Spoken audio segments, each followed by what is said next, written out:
Kembali lagi di Arti Caka Podcast. Dengan saya Alin Dewayati dan partner saya. Dan saya Julius Alessandro. Oke, bagaimana kabarnya Pak Roni? Baik. Udah siap ngajar offline berarti ini ya Pak?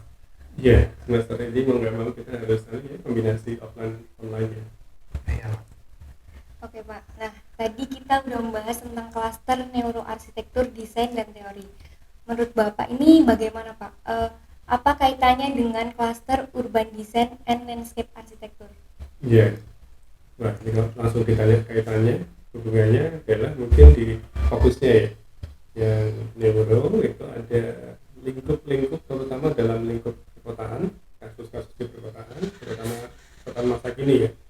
Masa kini mungkin akan membutuhkan banyak riset ataupun juga desain yang melibatkan fokus-fokus pada neuroarsitektur. Nah, ngomong-ngomong soal cluster nih Pak, maksudnya urban design and landscape architecture sendiri itu apa Pak?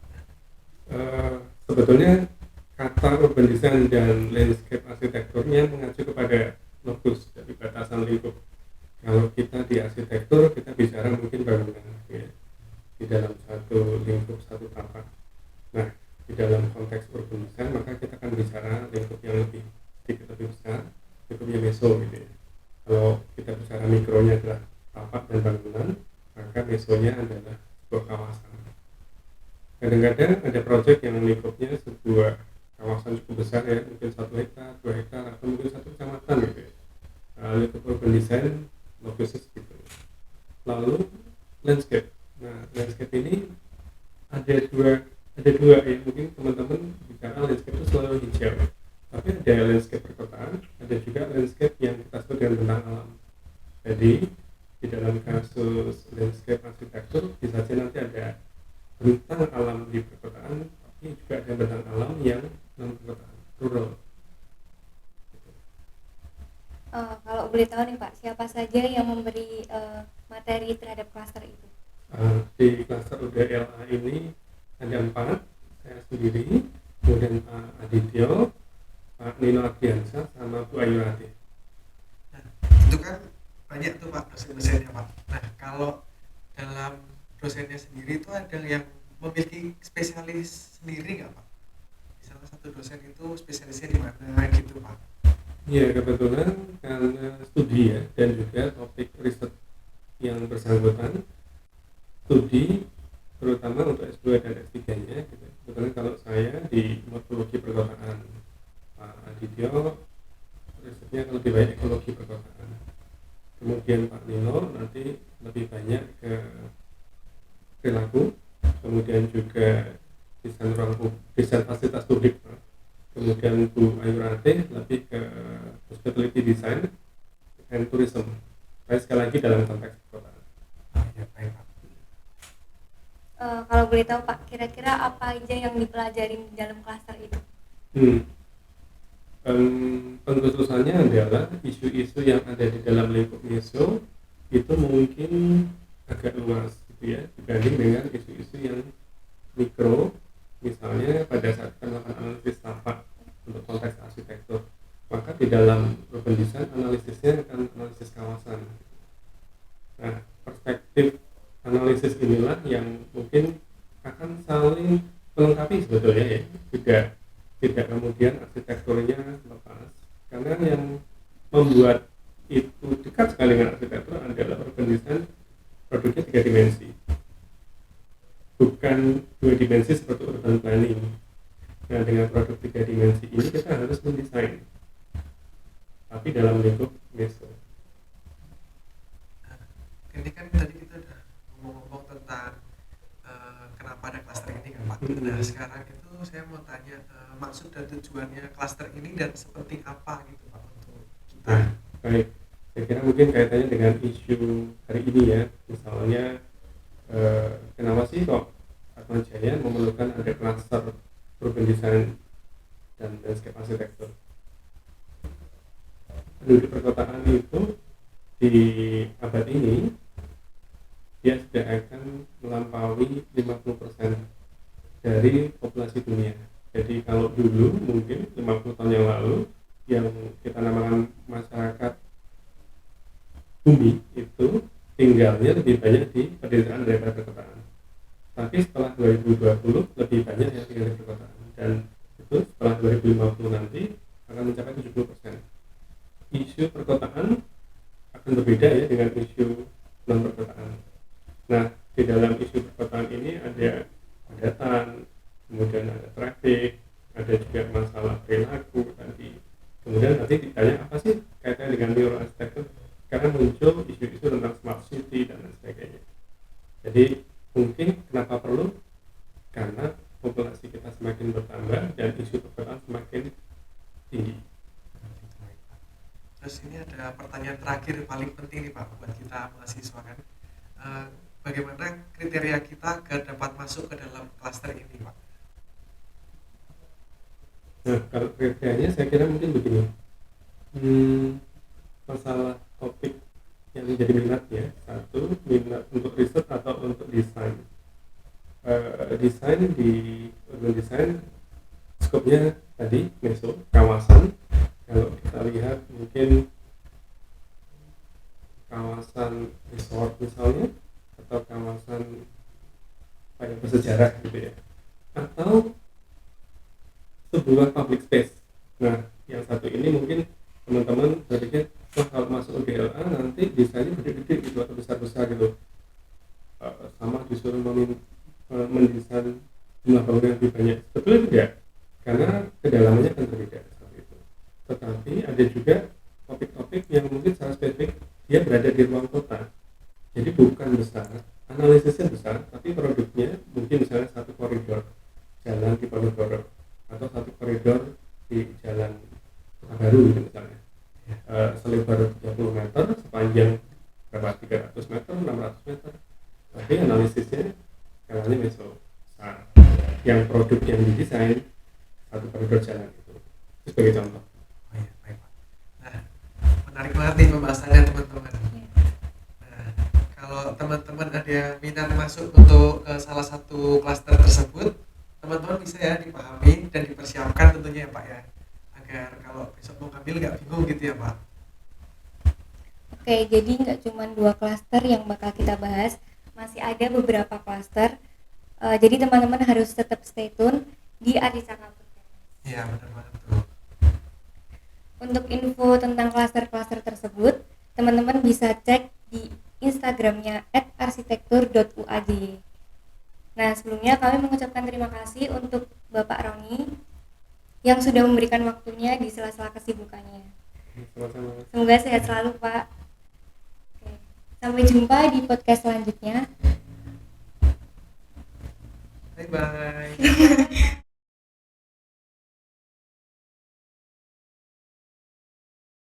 Kembali lagi di Arcicaka Podcast.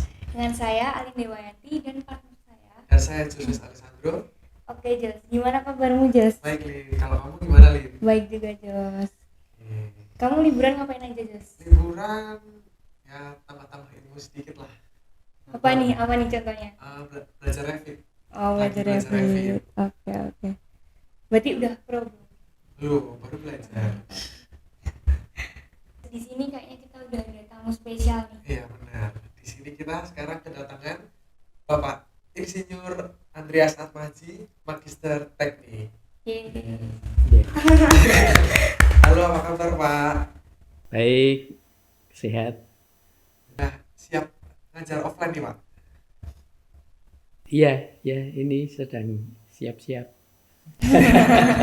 Siap-siap terus. Untuk ngajarnya itu nanti kita semuanya ke kampus atau gimana Pak? Kalau yang saya tangkap kemarin itu, kan misalnya satu kelas isi 50. Maka yang diperkenankan masuk itu kan per kelas ada batasnya itu ya, 20 atau berapa itu? 25 sepertinya, Pak. 25 Iya, ya? ya. Nah, 25 masuk ke kelas.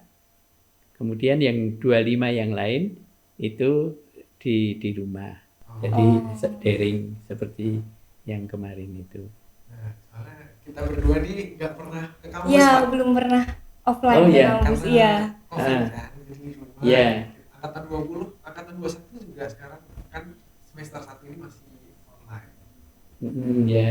Nah, Iya. Jadi masih agak bingung Pak masuk ke kampus mulai dari mana. Iya. Ini kita pertama kali nih Pak ke kampus Pak.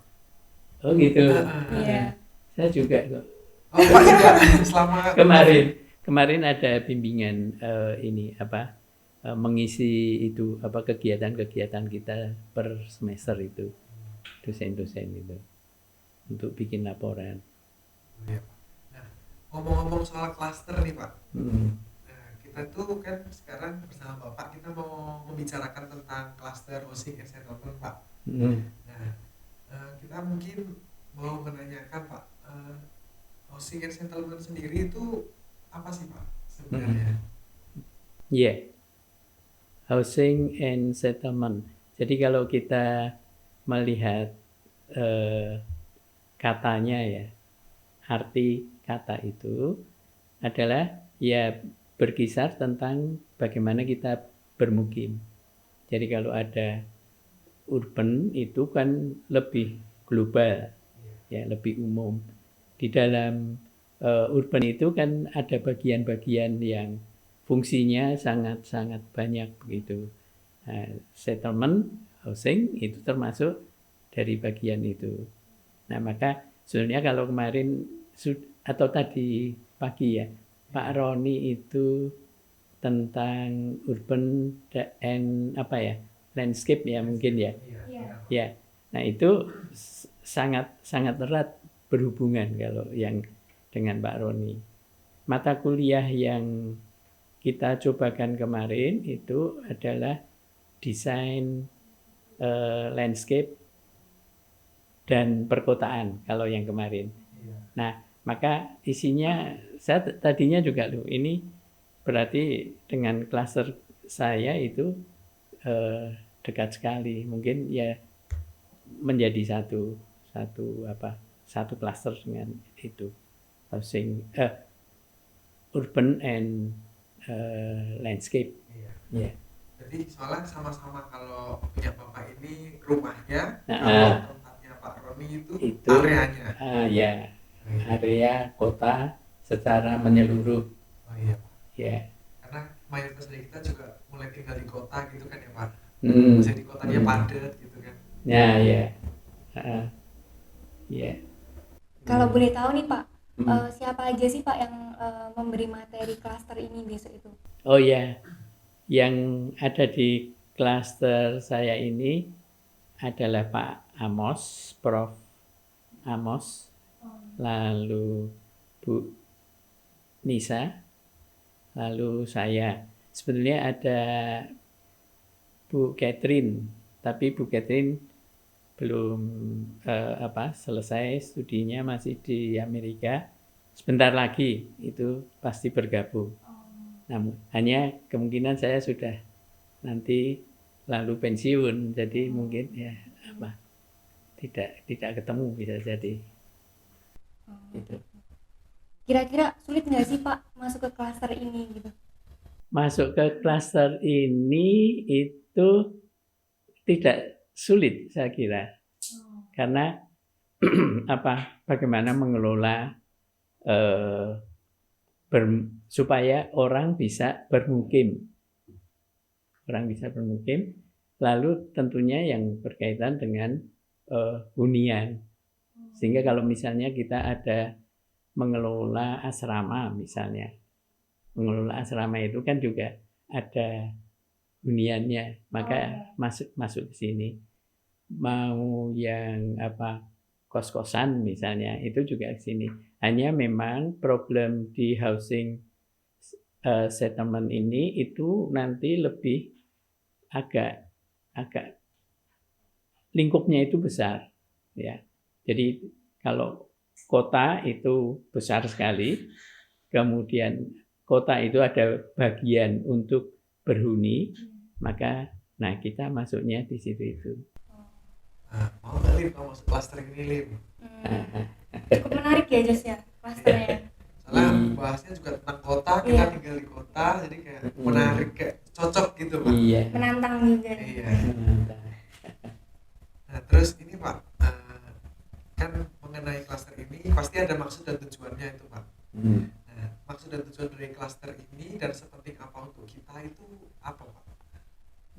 Tujuannya, maksudnya, terus fungsinya sendiri buat kita pasti kan ada Pak. Ya, ya, ya. Ya, jadi bagi mahasiswa tentunya ini ya berkaitan dengan minat itu kan ya. Seperti klaser-klaser ini kan dibagi menjadi empat klaser di prodi kita ini. Nah, salah satunya yang housing ini itu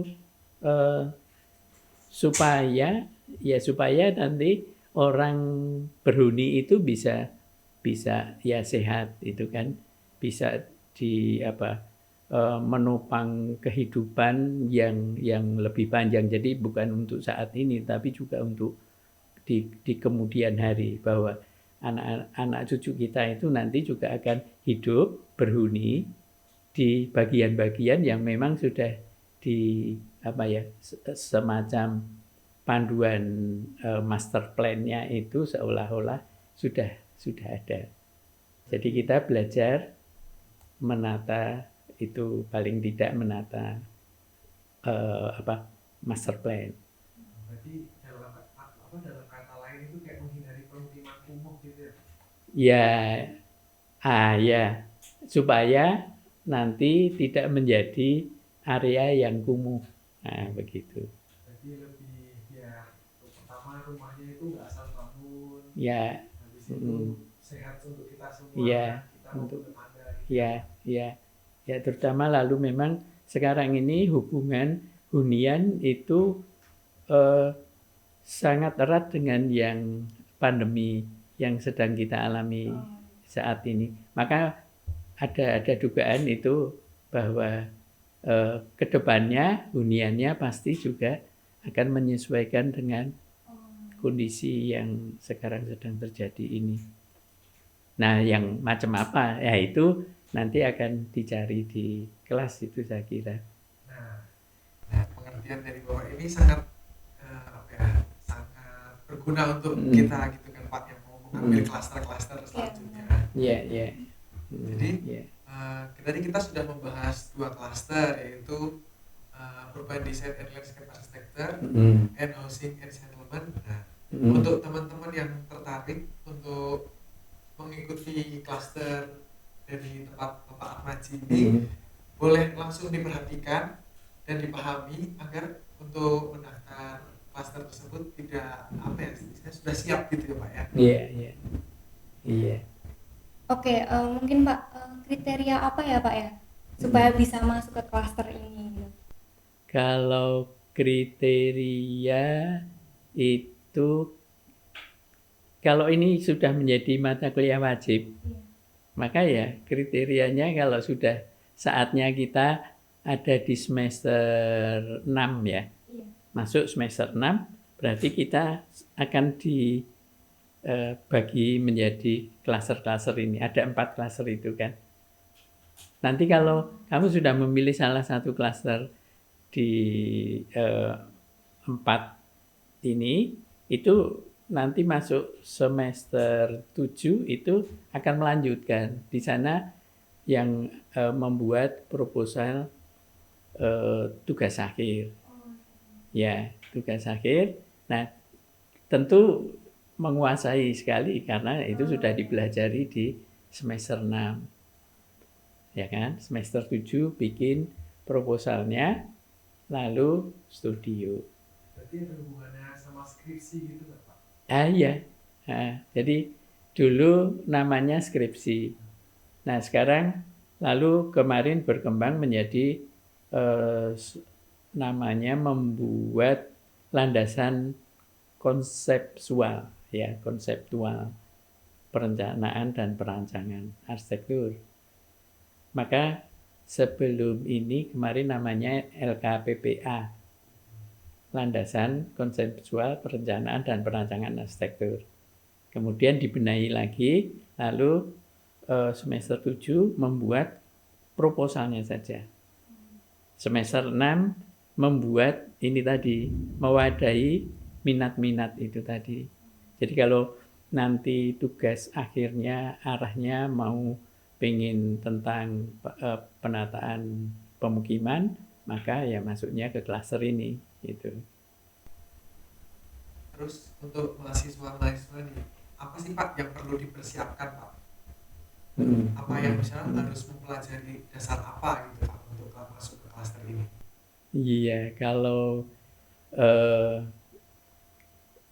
klaster ini itu karena housing settlement, maka kan orang tinggal itu kan berarti banyak sekali itu kan, lalu biasanya ada unsur budayanya gitu kan ya, budayanya dilatar belakangi oleh yang tinggal, lalu apakah akan menjadi budaya baru setelah, kan lalu campur-campur.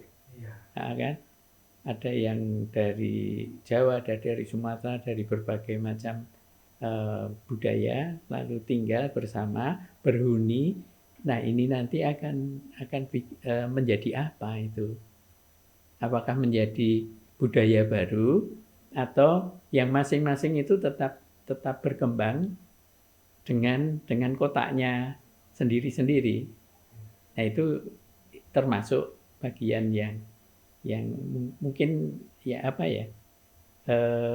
kita nanti ke sana. Jadi persiapannya ya soal minat itu tadi. Jadi minat bermukim, minat menata budaya, sosial budaya. Ya, berarti permukiman tetap ada hubungannya sama budaya masing-masing gitu ya Pak? Iya. Oke Jas, mungkin kita kayaknya kepo deh. Ini tuh kalau kita ngambil salah satu klaster ini itu bakal mempermudah skripsi kita, bisa nggak Pak? Pengambilan atau pemilihan klaster ini itu nanti memang berakhir pada pembuatan proposal studio tugas akhirnya. Ya. Jadi kalau sudah minatnya ke neuroarchitecture misalnya, wah ini nanti semester 7 pasti sudah diarahkan untuk membuat proposal tentang yang berkaitan dengan neuro tadi. Fokus pada satu klaster. Ya, fokus pada satu klaster. Nah, ini membantu sekali. Kalau dulu kan disebar bebas, mau pilih siapa saja. Iya. Itu. Berarti lebih mempermudah mahasiswa Ya. gitu ya Pak? Ya, menggiring sebetulnya ke daerah-daerah yang menjadi minat. Iya, baik Pak. Oke. Ada lagi. Mungkin gimana Jas? Mungkin cukup menarik ya pembahasannya tadi, apalagi dicampur budaya nih, kita kan Indonesia nih, budayanya banyak kan. Iya. Jadi harus benar-benar pandai, kita sebagai arsitek harus pandai meleburkan budaya-budaya menjadi satu gitu ya Pak. Iya.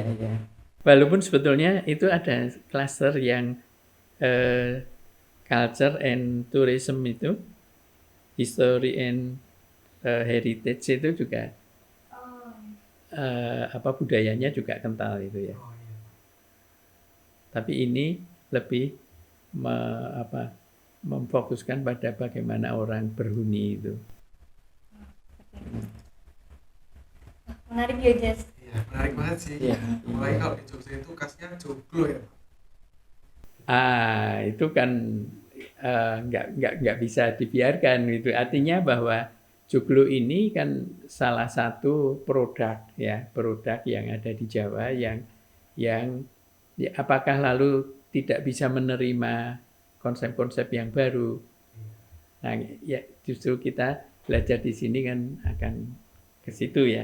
Jadi bahwa kalau kita budayanya Jawa, oke, tetapi outputnya nggak harus joglo gitu kan. Iya. Mungkin udah cukup ya Jas ya? Ya, cukup. Benar-benar cukup, jelas gitu. jelas sekali penjelasannya. Iya. Jadi nggak cuma 2 klaster ini yang kita bahas teman-teman. Nah, masih ada beberapa klaster lagi. Jadi teman-teman harus stay tune di Arcisaka Podcast. Untuk info tentang klaster-klaster tersebut, teman-teman bisa cek di Instagram @arsitektur.uaj. Nah, sebelumnya kami mengucapkan terima kasih untuk Bapak Atmaji yang sudah menyempatkan waktunya. Ya, sama-sama. Terus semoga sehat selalu ya, Pak. Ya, kamu juga sehat-sehat. Ya. Sebentar lagi datang ke kampus. Terima kasih ya Pak, sampai Iya. ketemu di kuliah offline ya Pak. Oke, ya, sampai ketemu. Sekian dari podcast kita. Terima kasih. Bye bye.